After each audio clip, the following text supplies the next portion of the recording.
Maloningasis Tėve, ačiū Tau už Jėzų Kristų. Už viską, ką mes gavome jame dovanai. Patys nieko neužsidirbome, neužsidarnavome. Viską mes gavome už dyką. Vien dėl to, kad Tu esi maloningas, Tu esi mylintis ir taip mus pamilai, kad atidavai savo sūnų, kuris atpirko mus iš dabartinio pikto pasaulio, išvadavo mus iš mūsų nuodėmės, iš mūsų beviltiškos padėties. Dėkojame Tau už visą tai. Taip pat dėkojame, kad turime Tavo žodį, kurį galime susirinkę studijuoti, labiau pažinti Tave, pažinti, kas mes esame Tavo sūnuje, kaip mes esame apdovanoti visais turtais. Ir taip pat džiaugiamės ir laukiame tos nuostabios palaimintos vilties, kaip rašoma Tavo rašte. Jį palaiminta, nes Tu mus palaiminai dangaus vietose savo sūnuje. Dėkojame Tau už viską Tavo sūnaus vardu. Amen. Taip pat noriu kreiptis į tuos, kurie užsukate į mūsų kanalą, pasidomėti, kas čia vyksta. Reiškia, jūs domi tie klausimai. Ir noriu paklausti, užduoti tokį klausimą. Kaip jūs manote, ar dangus, mes visi žinom, ar ne, kad numirę kažkur žmonės keliausim, visi galvoja apie dangų, svajoja apie dangų, ar nekeliausi dangų, daug kas kalba apie tai. Kaip jūs manot, ar dangus tai yra jūsų nuopelnas, kad jūs susitarnaujate dangų, ar dangus tai yra laisvas ėjimas, nemokamas ėjimas? Jei jūs manote, kad tai yra užsitarnavimas, tuomet leiskit paklausti, ar jūs esate tikras, kad jūs užsitarnausite dangų? Nes rašte rašoma, kad jei mes nusižengiame Dievo įsakymams, mes nusižengiame visam Dievo įstatymui. Įsakymų nesilaikymas yra nuodėmė rašoma. Viskas, kas parašyta, tuose visi žinome tuos 10 Dievo įsakymų, ar ne? Bent yra dar žmonių, kurie žino, tai ten nevok, nemeluok, ar ne visus tos. Bet ne vienas netgi negali išvardinti visų ir teisingai paeiliui. Ką ten kalbėti apie tai, kad juos dar laikytųsi. Nes mes puikiai suprantam, kad mes nesilaikom įsakymų. Vienas iš įsakymų – nemeluok. Mes visi meluojam. Visi žmonės meluoja. Būkim sąžiningi, ar ne? Mes meluojam. Kiekvieną dieną meluojam. Nebūtinai dėl to, kad specialiai pameluojam, ar ne, bet pameluojam tam, kad save apsaugot, ar ne? Jeigu nemeluosim, tada nukentėsim. Arba neturėsim naudos. Mes tokie esam. Kodėl mes tokie esam? Nes turim nuodėmingą prigimtį. Mes paveldėjome ją iš mūsų protėvio Adomo. Iš mūsų protėvio Adomo ir Ievos. Ir iš jų nuodėmė perėjo į visus žmonės. Ir visi yra nuodėmingi. Mes mirę nusižengimus ir nuodėmėse, kaip rašoma rašte. Dievo žodis sako, kad mes darydami nusižengimus, darydami nuodėmes, mes mirštame. Mirštame. Atpildas už nuodėmę mirtis rašoma. Bet Dievo dovana, amžinasis gyvenimas per Jėzų Kristų. Reiškia, amžinasis gyvenimas yra Dievo dovana. Tai to žmogus neužsitarnauja ir mes puikiai suprantam, kad mes neužsitarnausim to, todėl kad mes esam nuodėmingi, mes darom nuodėmes. Tam, kad žmogus susitarnautų dangų, patekimą į dangų, amžiną gyvenimą, jis turi nedaryti nei vienos nuodėmės. Nei vienos. Tokių nėra. Tokių žmonių nėra žemėje. Ir nuodėmė yra ne tik tai nusikaltimas prieš Dievą, bet ir už nuodėmę Dievas baus. Rašoma, kad visiems melagiams yra skirta dalis ežere, kuris dega ugnimi ir siera. O mes visi meluojam. Reiškia, visiems gresia tas ugnies ežeras, kuriame žmogus praleis visą amžinybę. Turės susimokėti už savo bausmę, už savo kaltes, Ką jisai padarė?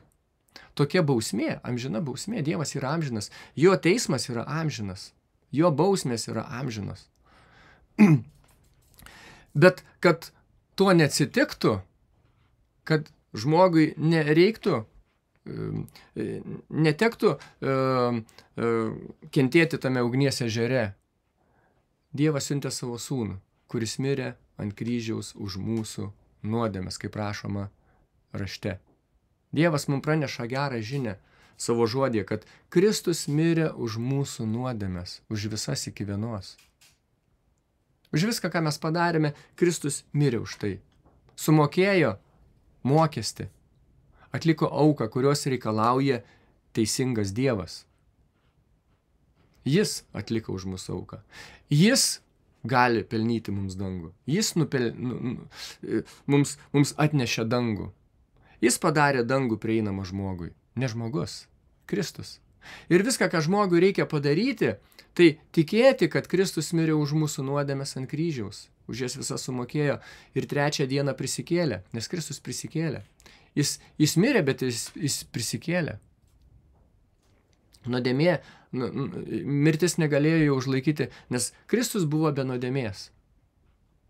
Vienintelis žmogus, kuris nepadarė nuodėmės gyvendamas čia žemėje. Ir jis buvo ypatingas žmogus. Jis Dievas ir žmogus. Jis Dievas, kuris tapo žmogumi.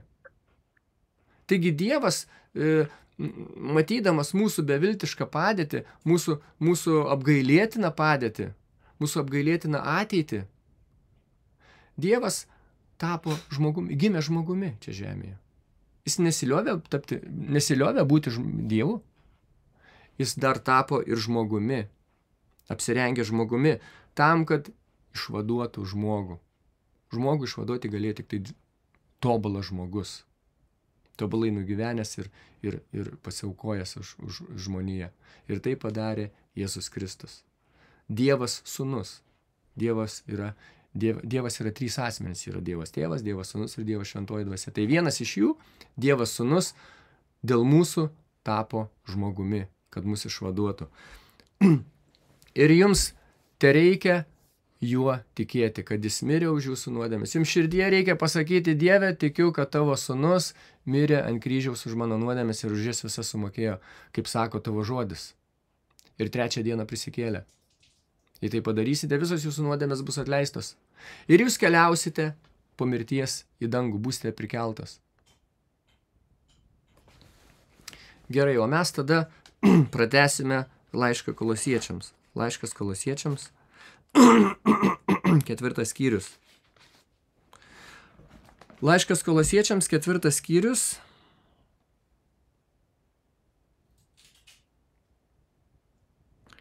Nuo 12 eilutės. Jūs sveikina Epafras, kuris yra vienas iš jūsų, Kristaus tarnas, visada karštai triūsiantis už jūs maldose, kad stovėtumėte tobuli ir pripildyti visoje Dievo valioje, nes aš jam liudiju, kad jis labai uolus dėl jūsų ir esančių Laudikėjoje bei esančių Hierapolyje. Matom, dar vienas iš brolių, Epafras, kuris buvo labai artimas Kolosiečių bažnyčiai. Jis buvo vienas iš jų ir ne tik vienas iš jų, bet jis ir atnešė jiems Pauliaus Evangeliją. Pirmame laiško Kolosiečiams skyriuje rašoma, 1 skyrius 7 eilutė: kaip ir išmokote iš mūsų brangaus bendratarnio Epafro, kuris dėl jūsų yra ištikimas Kristaus tarnautojas, kuris ir pranešė mums apie jūsų meilę dvasioje. Epafras išmokė kolosiečius, išmokė juos Dievo malonės, nes prieš tai 6 eilutėje rašoma, kurie atėjo pas jūs, čia ta Evangelija, kaip ir visame pasaulyje, ir neša vaisių kaip ir jumise nuo tos dienos, kai apie ją išgirdote ir pažinote Dievo malonę tiesoje, kaip ir išmokote iš mūsų brangaus bendratarnio Epafro. Šitą tiesą, šitą Evangeliją iš Pauliaus gavęs Epafras, atnešė ją kolosiečiams. Atnešė į savo gimtąjį miestą. Ir paskelbė jiems. Daug žmonių įtikėjo, susiformavo bažnyčia ir Epafras juos mokė. Juos mokė, juos statydino. Epafras buvo ištikimas Kristaus tarnautojas. Jis rūpinosi tikinčiaisiais. Jis žinojo, ko reikia Kristaus kūnui, Kristaus kūno bažnyčiai.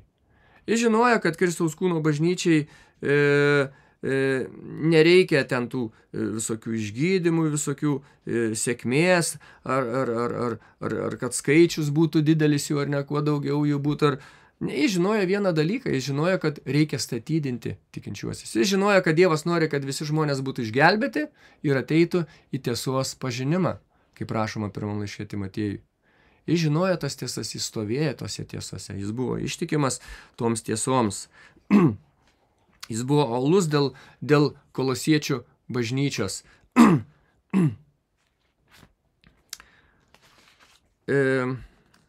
Rašoma, kad grįžkime į 4 skyrių, 13 eilutę.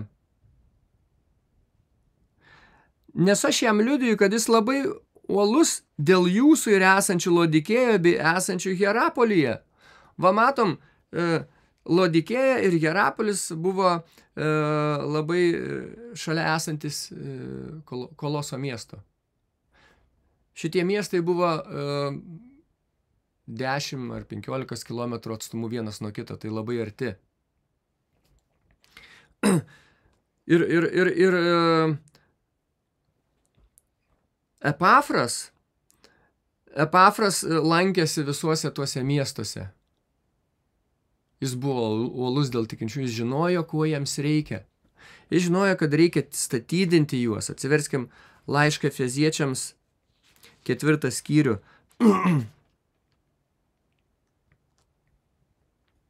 4 skyrius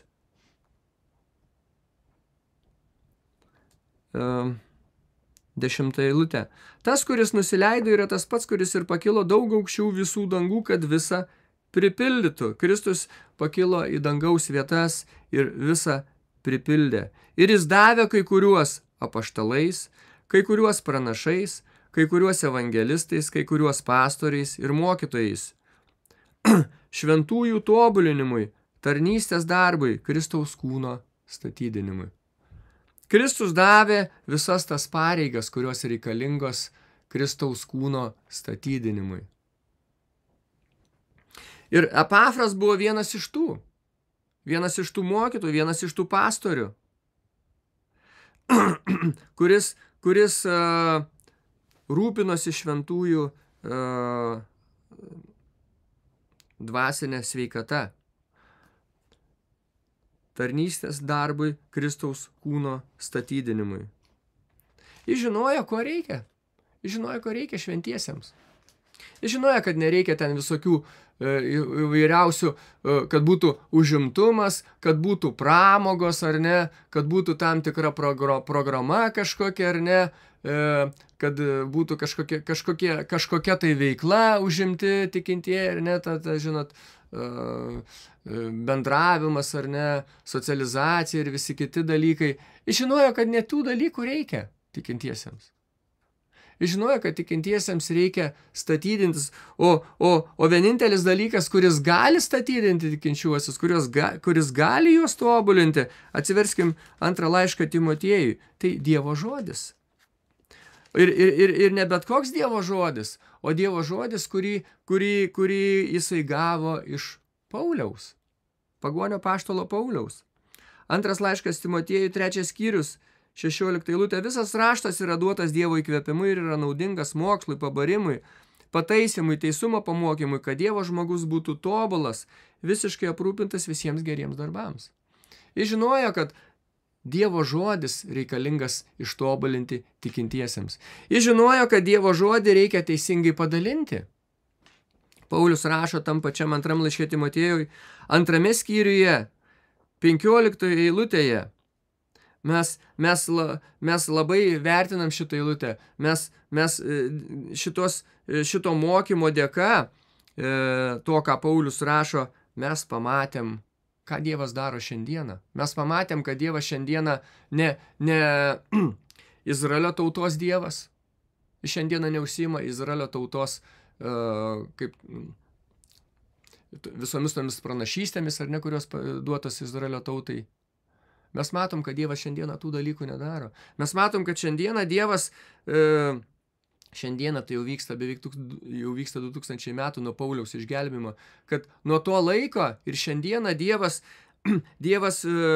gelbėja pagonis. Paulius rašo, griuvus Izraelio tautai, išgelbimas atėjo pagonims. Izraelio tauta griuvo, Izraelio tauta yra akla, rašoma.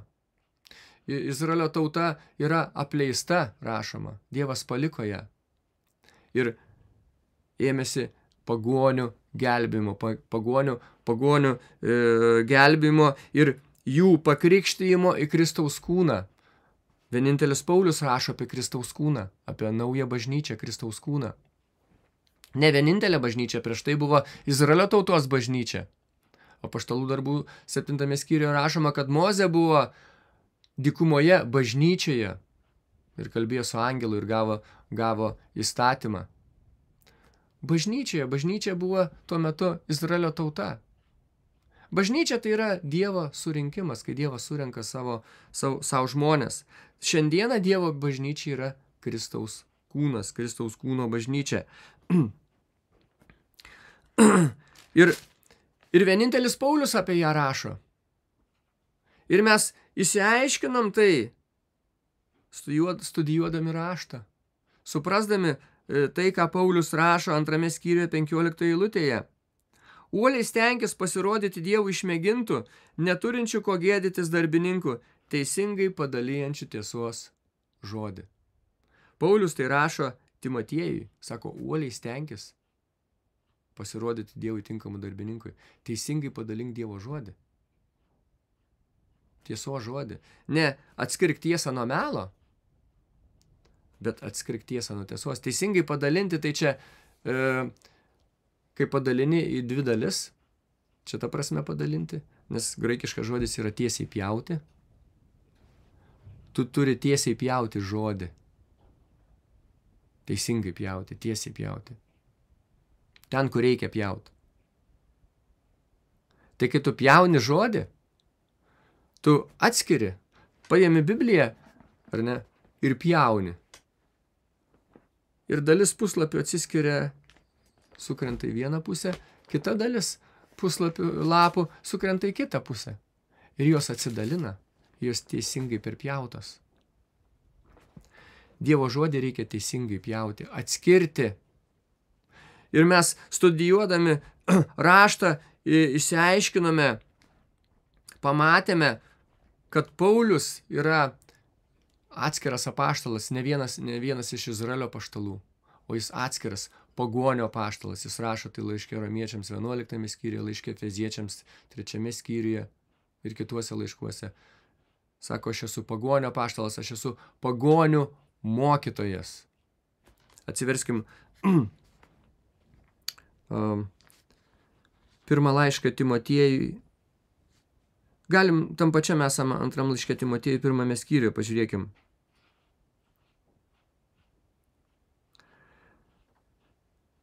11 eilutė.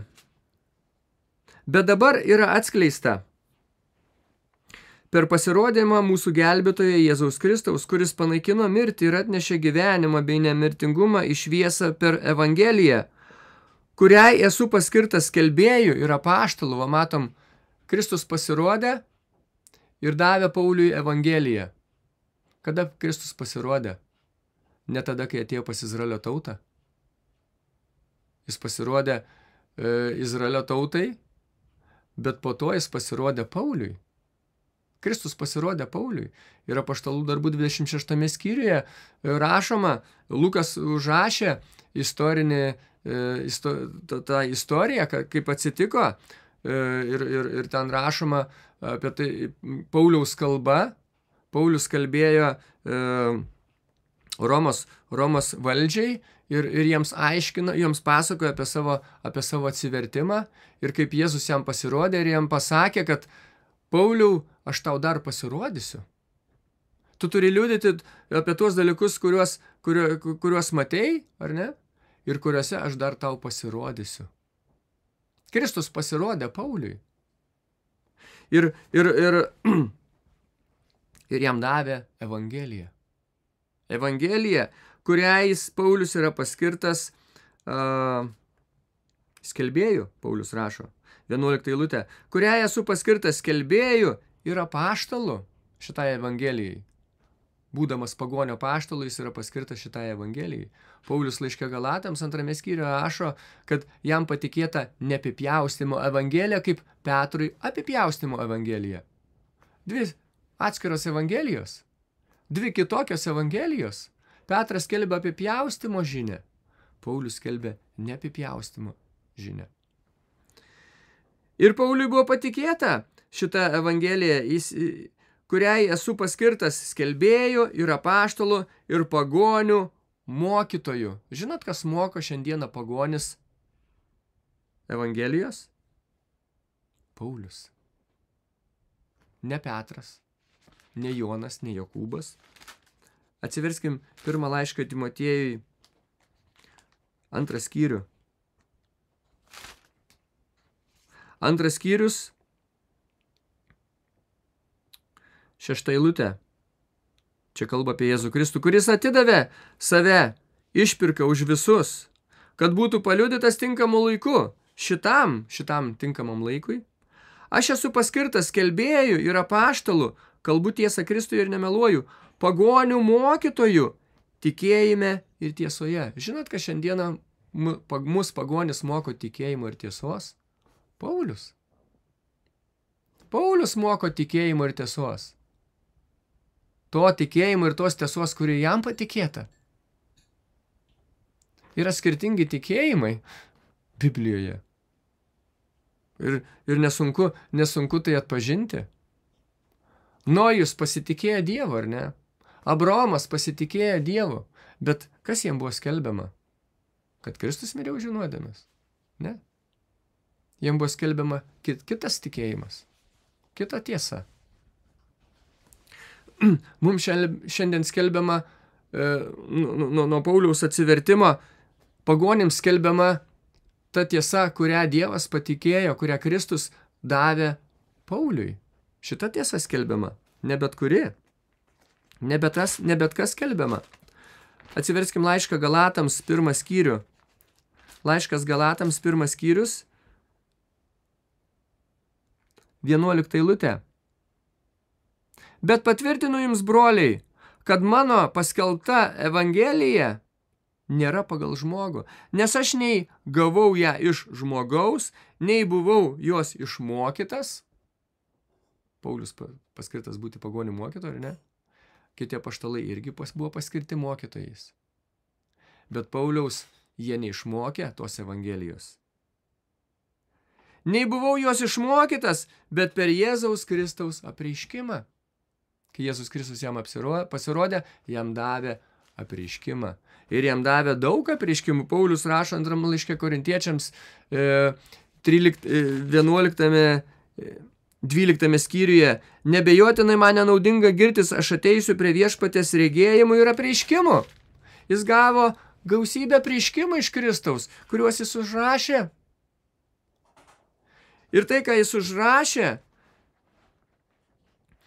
užrašė kaip pagonių apaštalas ir mokytojas tikėjime ir tiesoje. Mes pagonis šiandieną turime vieną mokytoją tikėjimo ir tiesoje. Pagonio apaštalą Paulių. Ne Petrą, ne Joną, ne Jokūbą, ne Jėzų, kuris mokė Izraelio tautą. Jis sakė, aš atėjau vien pas pražuvusias Izraelio namų avis. Jis nebuvo atėjęs pas pagonis. Jis nebuvo atėjęs gelbėti pagonių ir kurti Kristaus kūno bažnyčias. Paulius gavo šitą žinią per apreiškimą iš Kristaus.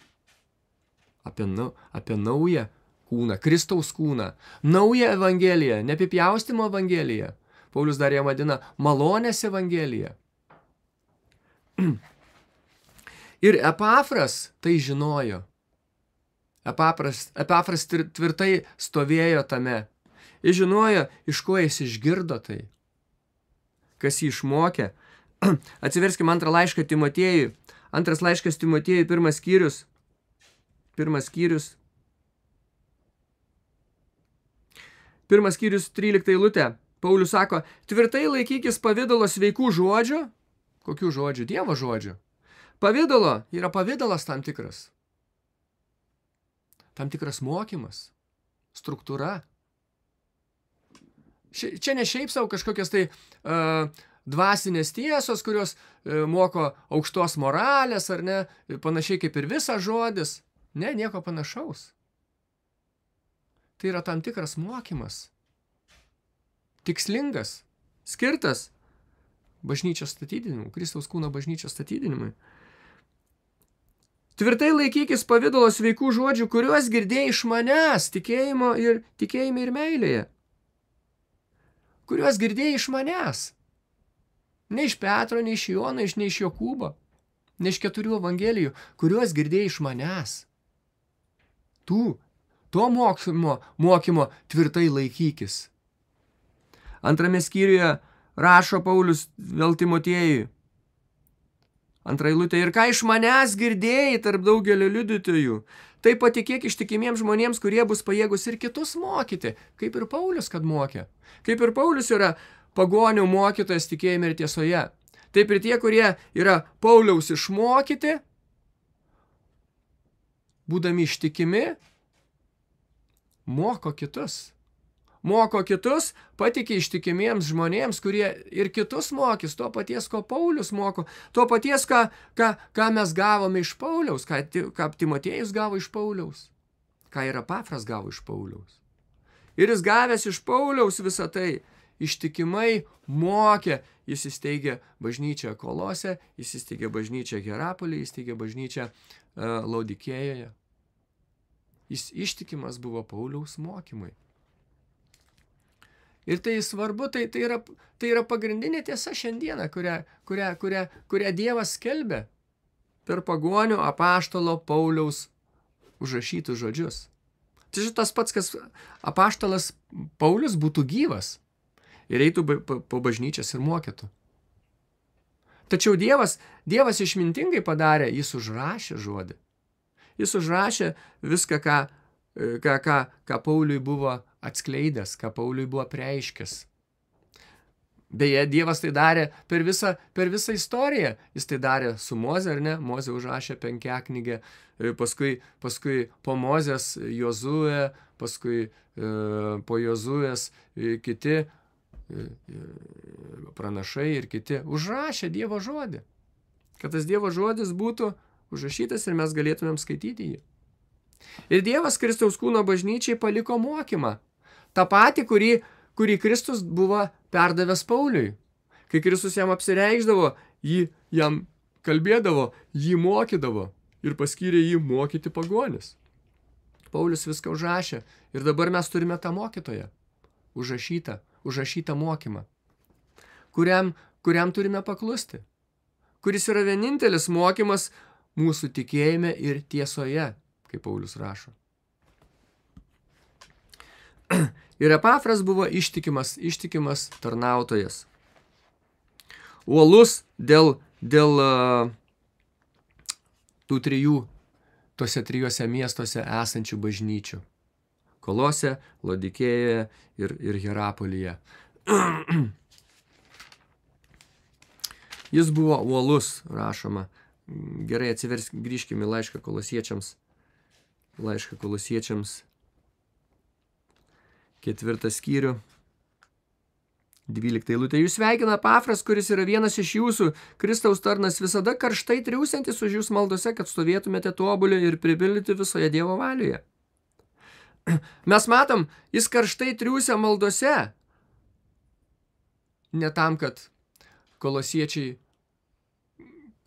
ligos būtų išgydytos, kad kolosiečiai turėtų pinigų, finansiškai apsirūpinę, kad kolosiečiams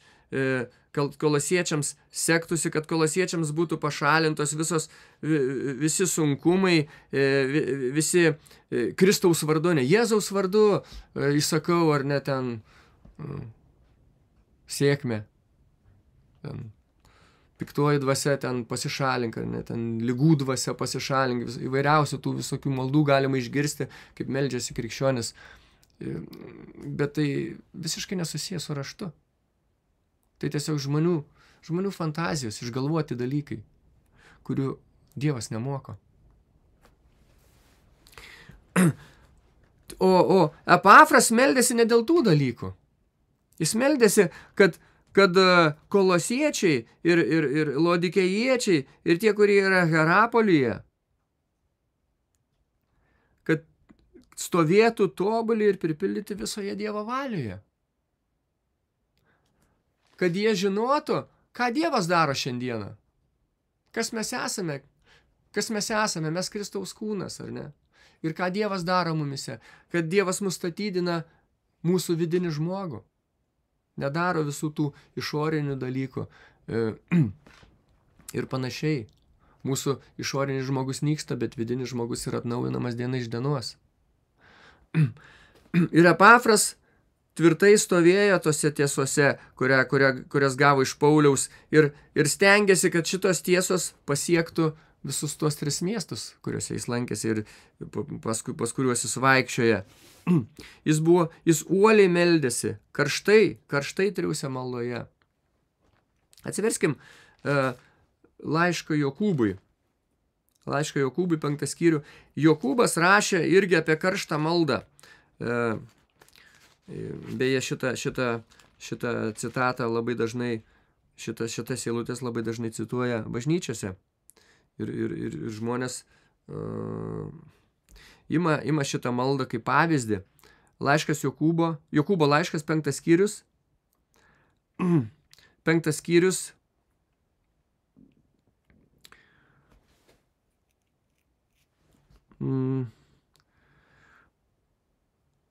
16 eilutė.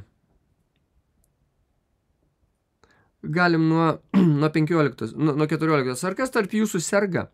Te pasikviečia bažnyčios vyresniuosius ir jie tesimeldžia dėl jo, patepdami jį aliejumi viešpaties vardu. Epafras nesimeldė dėl to už kolosiečius. Nesimeldė. Kodėl? Todėl, kad Paulius moko pagonis, Paulius moko Kristaus kūno bažnyčią ir tą patį mokymą perdavė Epafrui, kad Dievas šiandieną negydo mūsų kūnų. Mūsų išorinis žmogus nyksta, bet vidinis atnaujinamas diena iš dienos. Dievas statydina mūsų vidinį žmogų. Ir mes laukiame to kūno, kurį mes gausime, kai būsime prikelti. Tada mes gausime naują kūną. Amžiną kūną, negendantį kūną, šlovingą kūną, garbingą kūną. Kūną be nuodėmės. Mes šito laukiame. Ir Dievas uoliai, intensyviai statydina mūsų vidinį žmogų. Ką Paulius rašo savo laiškose. Ir Epafras tai žinodamas meldėsi dėl to. Jis nesimeldė dėl sveikatos, kaip čia Jokūbas patarė tikintiesiems, kad jie pasikviestų bažnyčios vyresniuosius ir jie pasimelstų. Bet kokios bažnyčios vyresniuosius? Ką Jokūbas rašo 1 skyriuje, 1 eilutėje? Jokūbas, Dievo ir viešpaties Jėzaus Kristaus tarnas, 12 pasklidusių genčių pasveikinimas. Izraelio tauta. Izraelio tauta 12 genčių. Jie irgi yra Dievo bažnyčia. Ir žinom, kokia bažnyčia buvo Jeruzalėje. Paskui visoje Judėjoje tų bažnyčių atsirado. Jeruzalėje buvo ta bažnyčia. Pagrindinė bažnyčia, kurioje buvo 12 Izraelio apaštalų. Kai ji buvo persekiojama, visi išsisklaidė. Apart 12 apaštalų, rašoma apaštalų darbuose. Jie pasiliko toje bažnyčioje, Jeruzalėje. Ir iš ten reikėjo pasikviesti bažnyčios vyresniuosius. Tai pasikviečia bažnyčios vyresniuosius. Kokios bažnyčios? 12 Izraelio genčių, kuriems parašė Jokūbas. Jis nerašė Kristaus kūno bažnyčiai. Paulius laiške Galatams 2 skyriuje labai aiškiai parašė, kad Paulius kartu su Barnabu sukirto draugystės rankas su Jonu, Petru ir Jokūbu, kad jie, Petras, Jonas ir Jokūbas, eitų pas apipjaustymą, pas Izraelio tautą, o mes pas pagonis. Laiškas Galatams 2 skyrius. Ten dar jie parašyta ir apie tai, kad Pauliui buvo patikėta ne apipjaustymo evangelija, o Petrui apipjaustymo. Izraelio tauta buvo tas apipjaustymas, ta apipjaustymo bažnyčia, kuriai parašė Jokūbas. Jis ėjo pas apipjaustymą kartu su Petru ir Jonu. Ir rašo jiems laišką, ką jie turi daryti toje apipjaustymo bažnyčioje. Jeigu kas tarp jų serga, iš bažnyčios pasikviesti vyresniuosius. Epafras nesimeldė taip už kolosiečius. Jis meldėsi, kad kolosiečiai tvirtai stovėtų Dievo valioje, tvirtai žinotų, ką Dievas daro šiandieną. Grįžkim vėl į Jokūbo laišką 5 skyrių.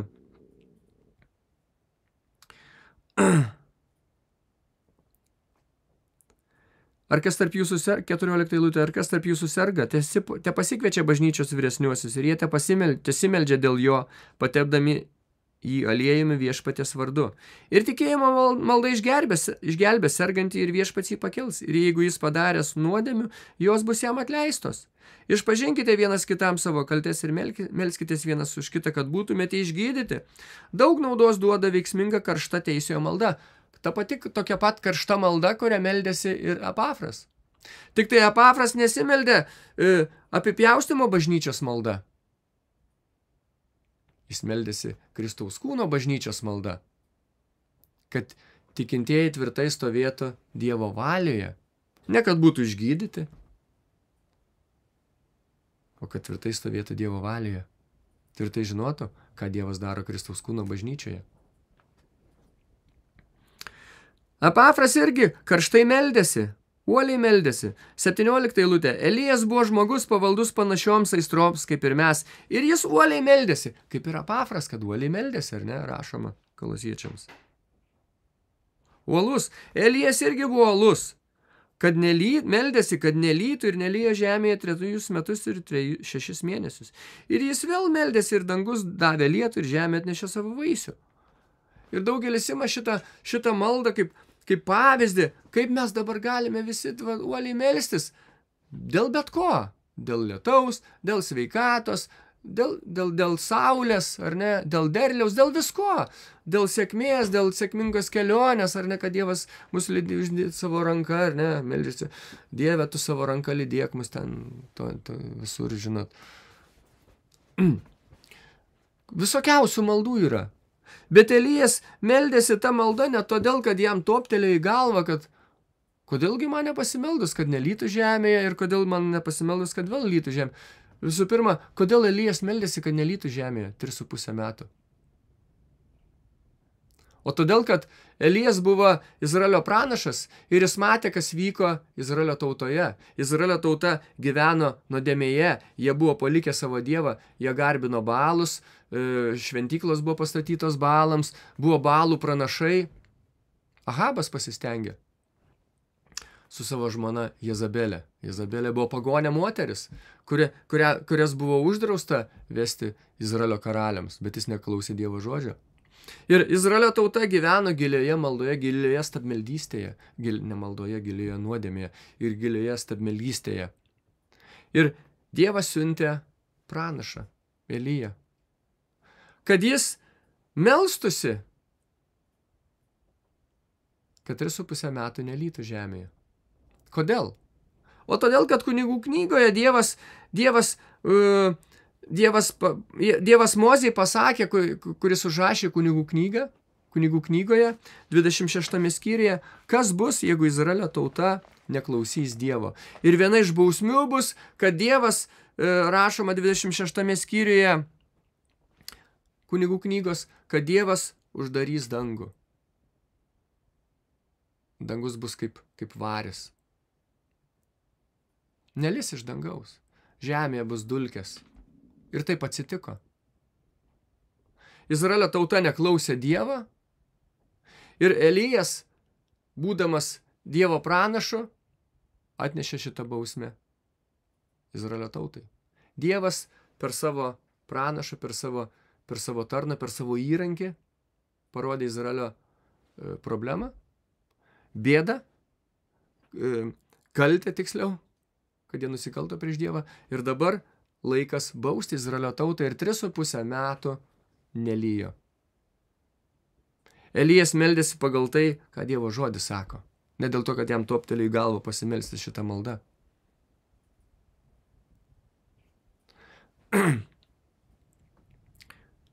Ir po to, praėjo 3,5 metų, Dievas siuntė Eliją. Sako, eik, pasakyk Ahabui, kad bus lietus Izraelyje. Ir Elijas meldėsi už Izraelį.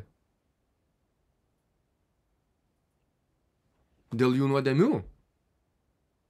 Tarpininkavo už Izraelį. Ir tada Dievas siuntė lietų. Apie tai rašoma 1 Karalių knygoje.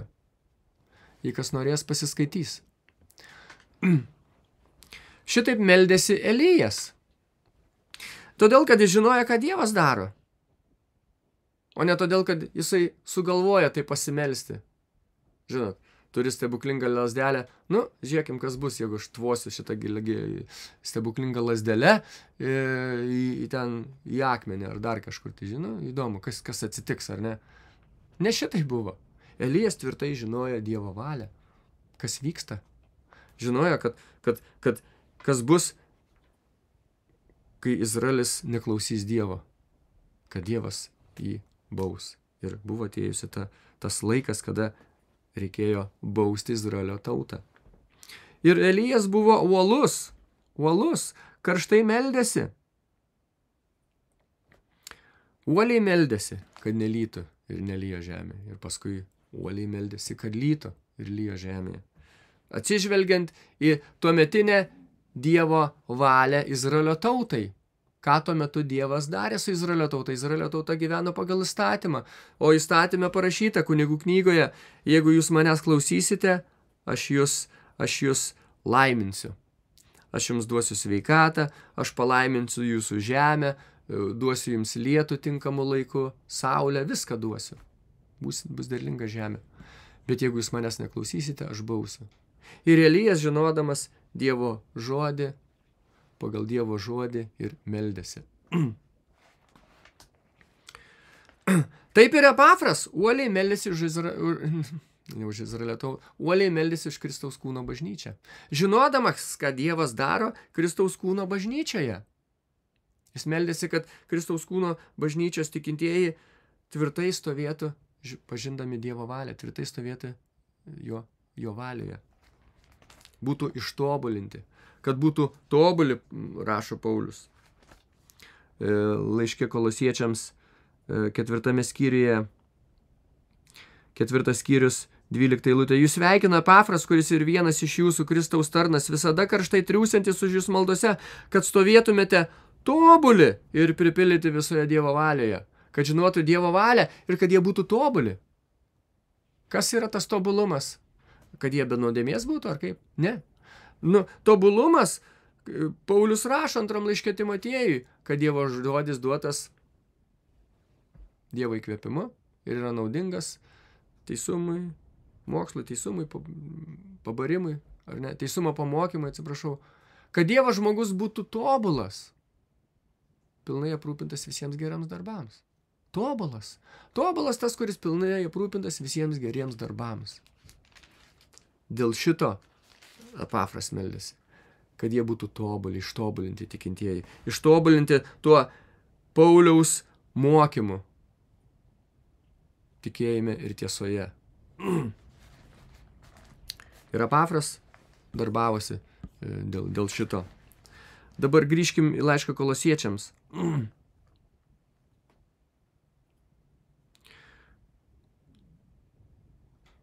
14 eilutė. Jūs sveikina Lukas, mylimas gydytojas, mes jau apie jį kalbėjom praeitą kartą, šiandien nebekalbėsiu. Ir Demas, sveikinkite brolius esančius Laodikėje ir Nimfoje bei bažnyčią esančią jo namuose. Demas, dar vienas brolis, kurį Paulius pamini laiške Kolosiečiams. Jis buvo bendrininkas, bendradarbis kartu su Pauliumi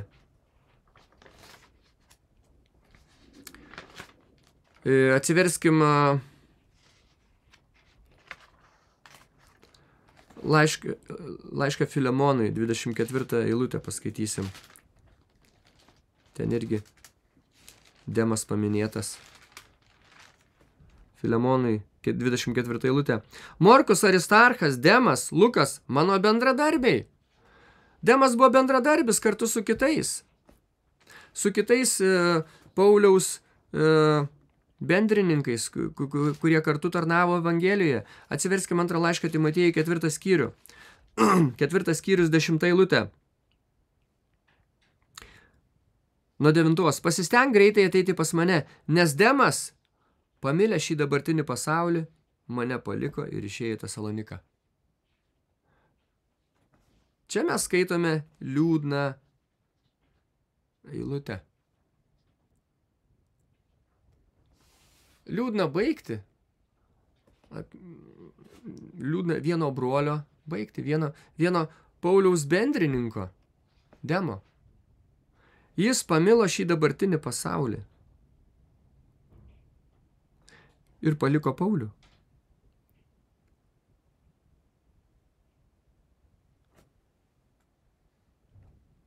Jis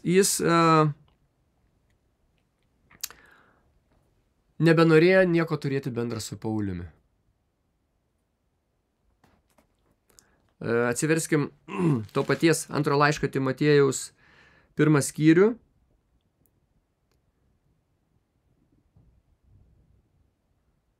Penkioliktą eilutę. Tu tai žinai, kad nuo manęs nusigręžė visi esantis Azijoje, iš kurių yra Figelas ir Hermogenas.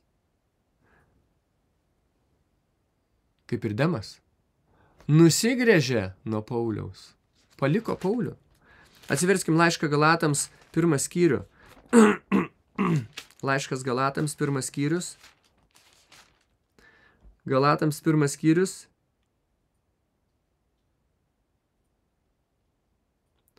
6 eilutė.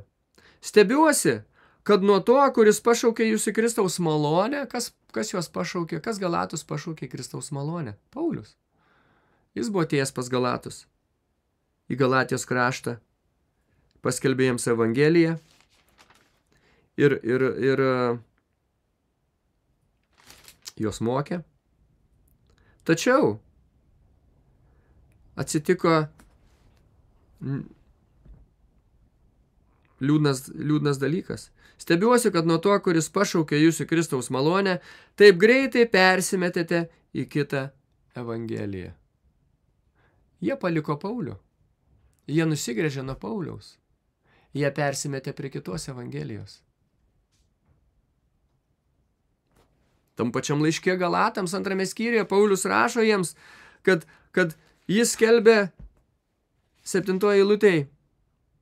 Bet priešingai, kai jie pamatė, reiškia Petras, Jonas ir Jokūbas, jie Jeruzalėje buvo susitikę, kai jie pamatė, kad man buvo patikėta ne apipjaustimo evangelija, kaip Petrui apipjaustimo evangelija, nes tas, kuris veiksmingai veikė Petre apipjaustimo apaštalystei, reiškia Izraelio išgelbėtųjų, mažosios kaimenės apaštalystei, tas pats buvo galingas manyje pagonėms, Kristaus kūno bažnyčiai. Paulius skelbė neapipjaustimo evangeliją. Petras skelbė apipjaustimo. Kaip jūs manot, kai jie persimetė nuo Pauliaus, nuo neapipjaustimo evangelijos, prie kokios jie evangelijos persimetė? Prie apipjaustimo evangelijos. Prie tos, kurie skelbė Petras, Jonas, Jokūbas. Šitą evangeliją Petras, Jonas, Jokūbas užrašė savo laiškuose. Naujajame testamente. Apreiškimo knyga taip pat. Jonas ją parašė. Skaitėm Jokūbas ar ne. 12 Izraelio genčių pasveikinimas. Jis parašė apipjaustimai Izraelio tautai. Ir Galatai paliko Pauliaus evangeliją. Atmetė ją. Persimetė prie apipjaustimo evangelijos. Ir mes matom, laiške Galatams Paulius rašo, juos bara dėl to, kad jie nori gyventi pagal įstatymą. Įstatymą. Petras mokė įstatymą. Jokūbas mokė įstatymo. Jonas mokė įstatymo savo laiškuose. Pagal tai, kas buvo mokoma Mozės įstatyme. Ir Jėzus atėjęs 4 evangelijose rašoma, kad jisai mokė Izraelio tautą gyventi pagal įstatymą. Aš netėjau sunaikinti įstatymą, bet jį išpildyti. Ir kas laikysis jo ir kitus mokės to paties, tas bus didis dangaus karalystė. Bet kas sulaužys bent vieną šitų įsakymų ir kitų mokės tai daryti, tas bus mažiausias dangaus karalystėje. Jėzus mokė įstatymą, laikytis jos įstatymą. Ir kai jisai siuntė savo 12 Izraelio paštalų, eikite, krikštikite vandeniu, ne? Darykite mokinius, ne, kaip sako. Ir mokykite visko, ko aš jūs mokiau. O ko Jėzus mokė juos? Įstatymo. 12 paštalų ėjo ir mokė įstatymo. Kai Dievas sudarys su Izraeliu naują sandorą, rašo Jeremijas 31 skyriuje ir laiške Hebrajams parašyta, cituojama Jeremijas, kad Dievas įrašys įstatymą Izraelio tikinčiųjų širdis. Įstatymas bus įrašytas į jų širdis. Nes įstatymas Izraeliui nepanaikintas, jiems duotas. Tačiau mums įstatymas negalioja, Paulius rašo, mes esame ne įstatymo, bet malonės valdžioje. Ir Galatai nuo malonės persimetė prie įstatymo. Paliko Pauliaus skelbiamą malonę ir persimetė prie įstatymo. Laiške Galatams 5 skyriuje rašoma: todėl tvirtai stovėkite laisvėje, kuria Kristus mus išlaisvino ir nesipainiokite vėl ir vergystės jungą, įstatymo vergystės jungą. Štai aš, Paulius, sakau jums, kad jei apsipjaustysite, Kristus jums nebus nieko naudingas, nes vėl liudiju kiekvienam, kuris apsipjaustomas, jog jis yra skolininkas, kad vykdytų visą įstatymą. Kristus tapo neveiksmingu jums, kurie esate išteisinti įstatymu, kurie teisinatės įstatymu. Jūs esate atkritę nuo malonės. Jei tu gyveni pagal įstatymą, tau malonė nebegalioja, tu nuo jos esi atkritęs. Galatai tai padarė savo noru. Visi žmonės, beje, visi tikintieji, beje, palikdami Pauliaus evangeliją, tai daro savo noru. Niekas jų nepriverčia to daryti. Juos apgauna, juos atitraukia nuo Pauliaus, bet jie tai padaro savo noru, jie savo noru palieka Paulių. Ir šiandieną daugybė bažnyčių visame pasaulyje yra palikę Paulių. Mes galime ant pirštų suskaičiuoti bažnyčias, kuriuose skelbiama tai, ką mes čia, apie ką mes čia kalbame, skaitydami raštą. Ant pirštų būtų galima suskaičiuoti. Dauguma bažnyčių nevertina tų dalykų, daugelis bažnyčių, nors ir išgirsta tas tiesas, jie tiesiog nepriima jų. Ir Pauliaus laikais tikintieji paliko Paulių. Paulius rašo, tu žinai, Timotiejui, tu žinai, kad visi, kurie Azijoje, nusigrėžė nuo manęs, iš kurių yra Figelas ir Hermogenas. Visi tie, kurie mokė bažnyčias, mokytojai, pastoriai, jie paliko Paulių. Nusigrėžė nuo jo. Ir Demas buvo vienas iš tų, kuris nusigrėžė nuo Pauliaus. Nukrypo nuo Pauliaus duoto mokymo, persimetė prie kito mokymo. Atsiverskim 1 laišką Timotiejui. Ir Paulius su tuo nuolat susidurdavo. Nuolat. Jis paskelbė Evangeliją pagonims, jie įtiki, Dievas juos pakrikštija į Kristaus kūną, kaip rašoma 1 laiške Korintiečiams, šventoji dvasia pakrikštija mus į Kristaus kūną. Jie džiaugiasi savo išgelbėjimu, Paulius juos moko, jis išeina kitur, ar ne? Palieka vyresniuosius. Ateina kiti, paskelbė kitą mokymą ir visa bažnyčia subyra. Visi palieka Paulių. Paulius nuolat su tuo susidurdavo. Ir jis apie tai rašo 1 ir 2 laiške Timotiejui, rašydamas savo artimam broliui tikėjime apie tai. Pačiam pirmam laiške Timotiejui jis rašo, 1 skyrius, 3 eilutė.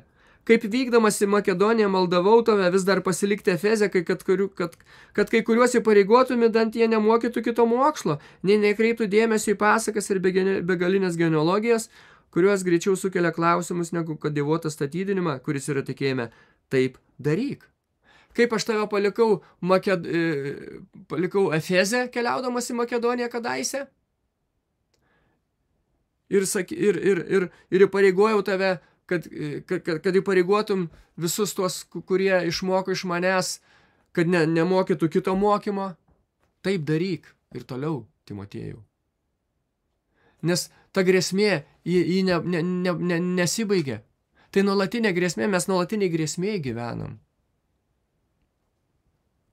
Kitas mokymas yra skelbiamas.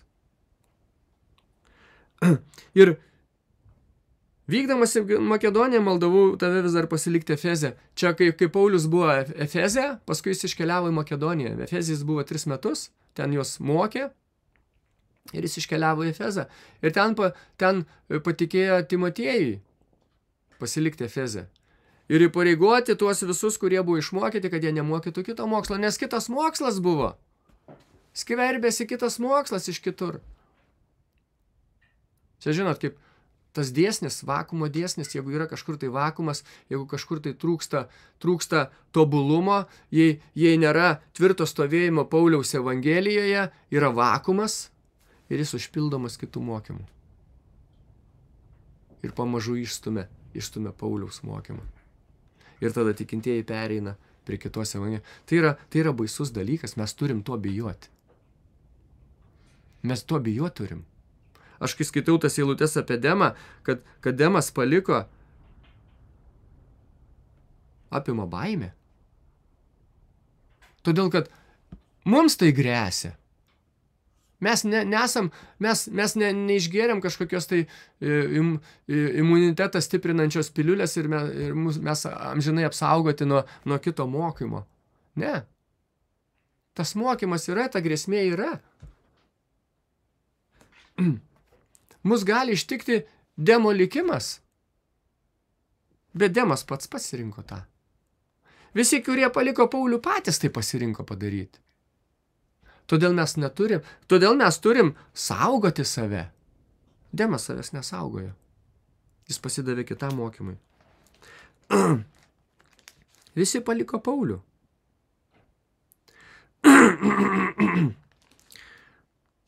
Atsiverskime 2 laišką Timotiejui 2 skyrių. 2 skyrius 15 eilutė.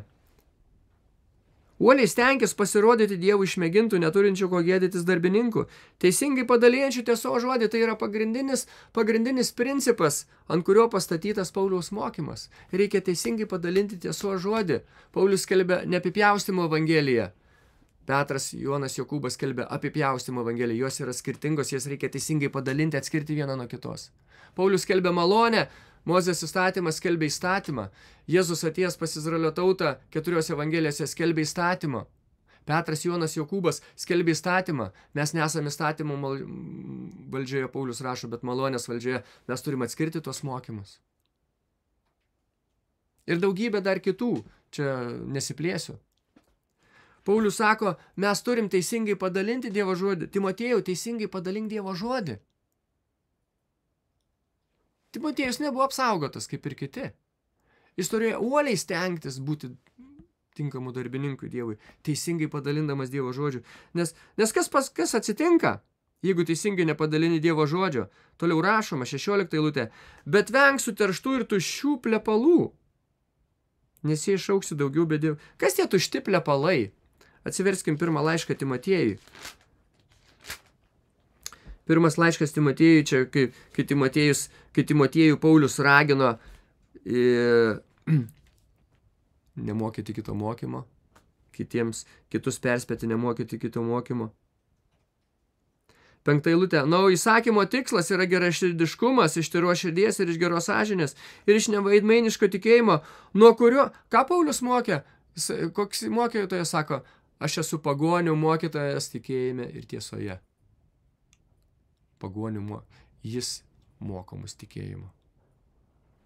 Tačiau buvo tų, kurie tą tikėjimą paliko, 6 eilutė, nuo kurio kai kurie nukrypę pasuko į šalį, nuo to tikėjimo, kurį mokė Paulius, į tuščius plepalus, apie kuriuos skaitom antram laiške Timotiejui 2 skyriuje. Tušči plepalai. Ir kas tie tušti plepalai? Į tuščius plepalus, trokšdami būti įstatymo mokytojai. Įstatymo mokymas yra tušti plepalai. Jie nestatydina mūsų šiandieną. Tai nėra sveikas mokymas, apie kurį Paulius rašo. Tai yra tušti plepalai, kurie nieko neduoda. Tuščia. Matėm, esat kas, visi matėte, ne? Cukraus vatą, ar ne? Paima pusę šaukštelio cukraus, į tą aparatą įmeta, ten kaitina, ar ne? Pučia karštas oras, sukasi tenai ir žmogus ten, kuris pardavinėja tą vatą, suka ten ant to pagaliuko tą vatą ir gauna didžiulis, ten gali padaryti žmogaus dydžio vatą iš cukraus šaukštelio. Didelis dalykas, atrodo, kiek čia daug. O tai jis įsidedi burną, ten nieko nėra. Tuščia. Daug mokymo, daug pažadų, daug visko, daug veiklos. Tuščia. Nukrypę, pasuko į šalį tuščius plepalus, trokšdami būti įstatymo mokytojai, nesuprasdami nei ką sako, nei ką tvirtina. Kaip tu gali išmokyti kitus to, jei tu pats nesupranti, ką tu sakai ir ką tu tvirtini? Negali, nes tu mokai tai, ką tu tvirtai žinai, kad taip ir yra. Bet žinom, toliau rašoma 8 eilutė, bet žinome, kad įstatymas yra geras, jei kas teisėtai jį naudoja, žinodamas tai, kad įstatymas nėra skirtas teisiajam. Kas yra teisėjai? Ar Kristaus kūno bažnyčioje yra teisiųjų? Taip. Mes gavome Kristaus teisumą, Paulius mus moko. Tas, kuris nepažino nuodėmės, už mus tapo nuodėmę, kad jame mes taptume Dievo teisumu. Paulius rašo, mes išteisinti tikėjimu. Mes gavome Dievo teisumą. Mes esam teisėjai Kristuje. Kristuje mes esame teisūs. Būdami Kristuje, nes turime jo teisumą, Dievo teisumą. Taigi teisiesiems Kristaus kūno bažnyčioje įstatymas negalioja. Neskirtas teisėjam. Ir Paulius rašo apie tai, kad mes nesame įstatymo valdžioje. Daugelį vietų moko apie tai, kad mes mirę įstatymas mums netinka. Mes nepriklausome įstatymui. Ir įstatymas yra tušti plepalai. Dabar grįžkime 2 laišką Timotiejui. 2 skyrių. 16 eilutė. Bet venk suterštų ir tuščių plepalų. Mes jau išsiaiškinom, kas yra tušti plepalai. Įstatymo mokymas. To paties, kurį mokė Jėzus, Izraelio tautą, kurio mokė Mozė, kurio mokė 12 Izraelio apaštalų. Jie mokė įstatymo. Tai yra, tai ką apaštalai parašė, tai yra įstatymo mokymo pagrindas. Ant įstatymo mokymo pastatyta visas tas mokymas. Jie mokė Izraelio tautą įstatymo. Ko moko įstatymas?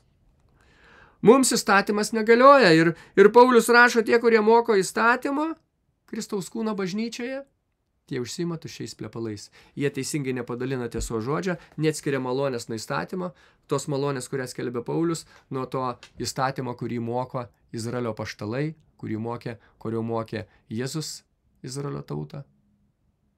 Jie neatskiria. Ir užsiima tuščiais plepalais. Bet venk suterštų, jie suteršti. Venk suterštų ir tuščių plepalų, nes jie išaugs į daugiau bedieviškumo. Kas yra bedievis? Mes pripratę tą žodį išgirdę, automatiškai galvojam, bedievis tas, kuris nuodėmėje gyvena, ar ne, kuris daro nuodėmes, ar ne. Ne. Bedievis tas, kuris moko kito mokymu. Kuris pasitiki ne tuo mokymu. Bedievis neturi Dievo pažinimo. Ką Dievas daro šiandieną. Ir jų žodis ės kaip ėda vėžys, iš kurių yra Himenėjas ir Filetas, kurie tiesos atžvilgių nuklydo, kokios tiesos, kurios Paulius mokė. Aš esu pagonių mokytojas tikėjime ir tiesoje. Tie, kurie nuklydo nuo Pauliaus mokymo, pagonio apaštalo. Nuklydo, sakydami, kad prisikėlimas jau įvykęs ir nugriovė kai kurių tikėjimą. Jie nemokė ten visokių tų Krišnos mokymo, Budos ar ne, nemokė islamo tikėjimo ar ne, nemokė ten, ką visos kitos religijos ar nemoko. Jie nemokė tų dalykų. Jie mokė Biblijos. Bet jie teisingai nepadalino. Nukrypo nuo Pauliaus mokymo ir mokė klaidingą mokymą, kad prisikėlimas jau įvykęs. Ką reiškia prisikėlimas įvykęs? Įsivaizduokit, atėjo pas tikinčiuosius Himenėjas ir Filetas ir sako, prisikėlimas jau įvykęs. Ką ta auditorija turėtų suprasti? Kas yra prisikėlimas? Ar Kristaus kūno bažnyčia laukia prisikėlimo? Ar mes laukiame prisikėlimo? Taip. Mes laukiame prisikėlimo. Paulius rašo 1 laiške Tesalonikiečiams 4 skyriuje, 1 laiške Korintiečiams 15 skyriuje apie mūsų prisikėlimą, kaip mes būsime pagauti, sutikti viešpatie ore, kaip mes akimirksniu būsime pakeisti, ar ne? Paulius moko apie tai. Tai mūsų prisikėlimas. Mes šito laukiame. Ir štai ateina Himenėjas ir Filetas į mūsų bažnyčią ir sako, prisikėlimas jau įvyko. Ką tai reiškia? Mes čia žemėje, mūsų neprikėlė. Tai reiškia, kad prisikėlimas jau vyko anksčiau. Daug anksčiau. Reiškia, kad mes nesame Kristaus kūno bažnyčia. Nes jeigu mes Kristaus kūno bažnyčia ir dar nesam prikelti, tai mes laukiam prisikėlimą ir kai vyks prisikėlimas, mes būsime prikelti. Bet jeigu prisikėlimas įvyko, reiškia, mes ne tie, kuriuos Dievas prikelia. Mes ne Kristaus kūno bažnyčia. Kas tada mes esam? Kas atsitiks po Kristaus kūno bažnyčios prisikėlimo? 7 metų suspaudimas. 7 metų suspaudimas ir po 7 metų suspaudimo Kristus ateis antrą kartą į žemę ir įvyks pirmasis Izraelio tautos prisikėlimas. Palaimintas, kuris turi dalį pirmajame prisikėlime. Nes antrasis prisikėlimas bus į ugnies ežerą. Prieš didį baltąjį sostą. Kristus ateis antrą kartą į žemę po 7 metų suspaudimo ir prikels Izraelio tautą ir jie bus karaliai ir kunigai žemėje, kaip rašoma Apreiškimo knygoje. Izraeliui pažadėta, kad jie bus karaliai ir kunigai žemėje. Išėjimo knyga 19 skyrius, 5-6 eilutės. Ir Petras rašo apie tai. Apreiškimo knyga rašo apie tai. Tai kas tada? Mes tada jeigu prisikėlimas jau įvyko, mes tada esam tie, kurie suspaudimo laikotarpiu gyvename. Čia, aš kalbu ne apie mus, bet apie tuos, kurie gyveno Pauliaus laikais. Himenėjas ir Filetas, kuris skelbė. Jie skelbė tikintiesiems, kad įvyko prisikėlimas, reiškia, jūs dabar gyvena suspaudimo metu. Kristaus kūnas jau prikeltas, jūs ne Kristaus kūnas. Jūs tuoj prasidės suspaudimas. Ir beje, ir buvo suspaudimai. Atsiverskim pirmą laišką Tesalonikiečiams.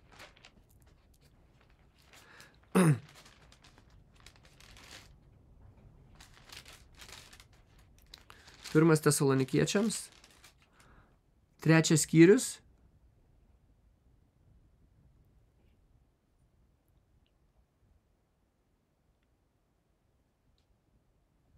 Antra eilutė. Ir pasiuntėme Timotiejų, mūsų brolį ir Dievo tarnautoją ir mūsų bendradarbį Kristaus Evangelijoje.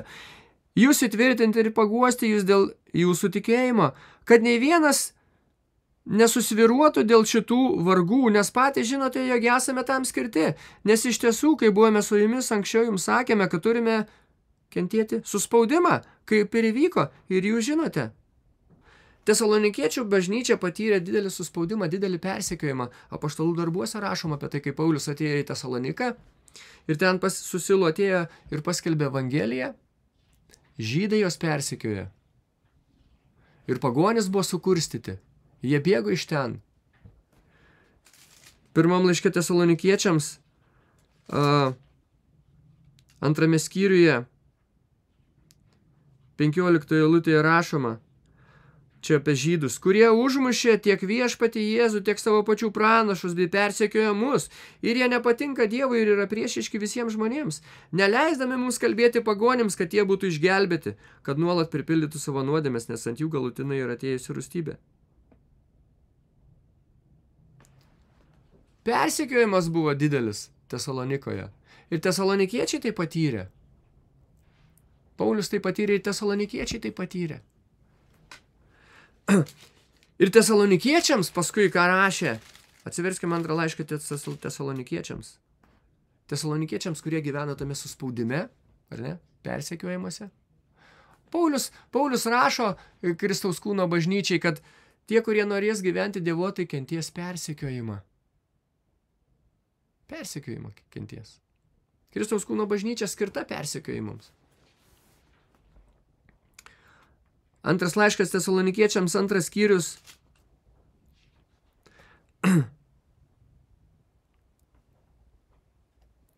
Maldaujamegi jūs, broliai, mūsų viešpaties Jėzaus Kristaus atėjimu ir mūsų susirinkimu pas jį, kad greit nesviruotumėte prote, nei nebūtumėte sutrikdyti nei dvasia, nei žodžių, nei laiškų, tarsi nuo mūsų esą Kristaus diena jau čia pat.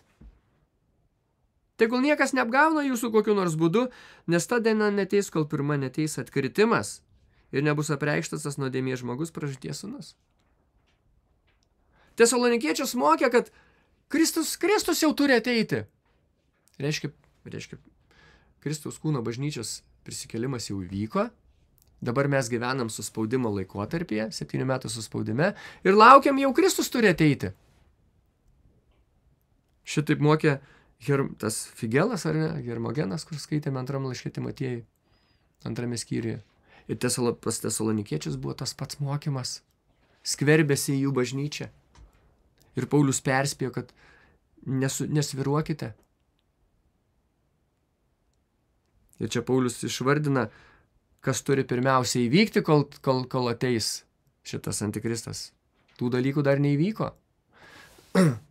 Nesviruokite. Ir kas atsitiko su Demu? Demas, rašoma, grįžkime laišką Kolosiečiams, 4 skyrius. Atsiprašau, antras laiškas Timotiejui, 4 skyrius, 10 eilutė. Nes Demas, pamilęs šį dabartinį pasaulį, mane paliko ir išėjo į Tesaloniką. Ten, kur skelbiamas tas mokymas, kad mes gyvename dabar, prisikėlimas jau įvykęs, mes gyvename suspaudimo laikotarpiu. Mes nesam Kristaus kūno bažnyčia. Jeigu prisikėlimas jau įvykęs, mes nesame Kristaus kūno bažnyčia. Taip mokė Hermogenas ir Figelas. Ir tam mokymui pasidavė Demas. Tai mums yra pamoka tvirtai pasilikti Pauliaus mokyme, kad mums neatsitiktų Demo likimas, nes taip įvykti gali. Tas mokymas, jisai gyvas šiandieną. Tas pats mokymas, kuris buvo Pauliaus laikais, kuris griovė Kristaus kūno bažnyčios tikinčiųjų tikėjimą. Ir vienintelis šansas mums išsilaikyti, tai tvirtai laikytis tau patikėto mokymo, kaip Paulius rašo Timotiejui. Tvirtai laikykis tų sveiko mokymo žodžių, pavidalo tų sveikų žodžių. Tvirtai laikykis. Tai, ką gavai iš manęs, patikėk ištikimiems žmonėms, kurie bus pajėgus ir kitus mokyti. Tai, ką girdėjai iš manęs, iš Pauliaus. Nes jis yra Kristaus kūno bažnyčios pagonių tikėjimo, pagonių mokymas tikėjime ir tiesoje, kuri mums duota šiai dienai, kuri buvo pradėta skelbti nuo Pauliaus atsiradimo.